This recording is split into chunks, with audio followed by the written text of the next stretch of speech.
Estamos de volta para te contar que vereadores de São José dos Campos apresentaram ontem um projeto de orçamento impositivo. A ideia é que parte do que a prefeitura arrecada seja gasta obrigatoriamente com propostas apresentadas pelos vereadores. São as chamadas emendas. E esse tipo de administração do orçamento já existe no Congresso Nacional e na Assembleia Legislativa de São Paulo.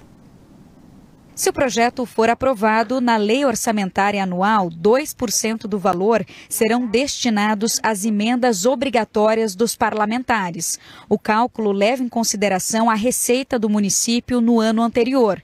O projeto ainda prevê que desses 2%, os vereadores destinem metade para emendas na área da saúde.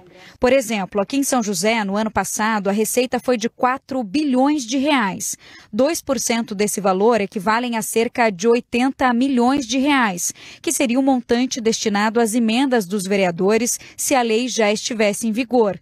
Desse total, 40 milhões teriam que ser obrigatoriamente destinados pelos vereadores para a área da saúde.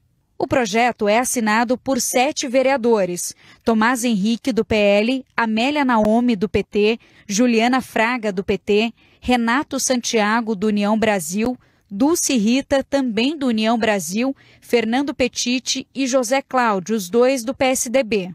O grupo forma a base de oposição da atual gestão da prefeitura na Câmara, apesar das posições partidárias diferentes entre os próprios vereadores. O bloco de oposição fez esse projeto, mas para que ele seja aprovado, nós ainda precisamos de 14 votos a favor, que seriam 2/3 da Câmara, que é o mínimo para que um projeto de emenda à lei orgânica seja aprovado.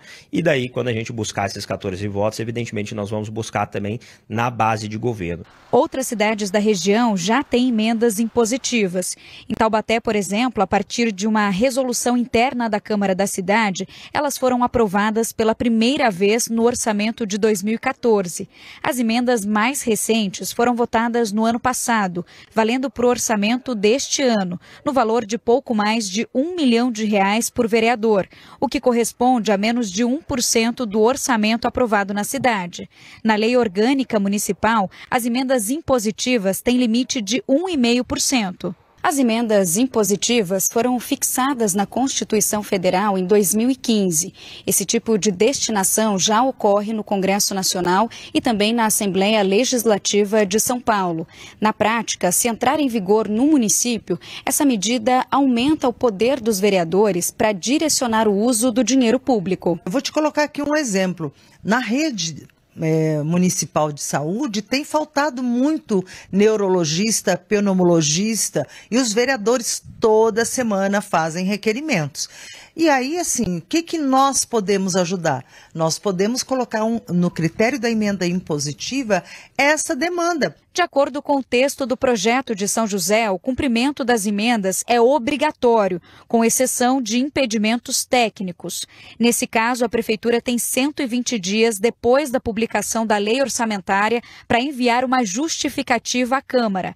Ainda de acordo com a proposta, a alegação de falta de disponibilidade financeira não pode ser considerada critério técnico para que o orçamento impositivo deixe de ser cumprido, a menos que haja a falta de verba superior a 30% do valor previsto nas emendas. Para a diretora da Transparência Brasil, que é uma organização da sociedade civil que luta por transparência no poder público, as emendas impositivas têm dois lados.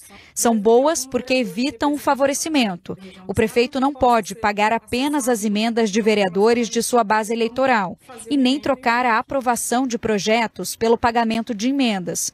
Mas também são ruins, porque abrem possibilidade de que os vereadores direcionem a emenda para uma entidade que ele tem interesse particular ou propõe emendas apenas para o seu reduto eleitoral. As emendas são importantes, são uma ferramenta legítima, são muito importantes justamente nessa questão de ter das pessoas que estão propondo essas emendas terem mais contato e serem os representantes de partes da população. Então, para que as emendas sejam essa ferramenta efetiva e legítima de gasto público, é isso. A aplicação delas ou a proposição delas tem que seguir um princípio muito fundamental que às vezes fica esquecido, que é o interesse público. O projeto deve ser discutido em agosto, quando termina o período de recesso da Câmara.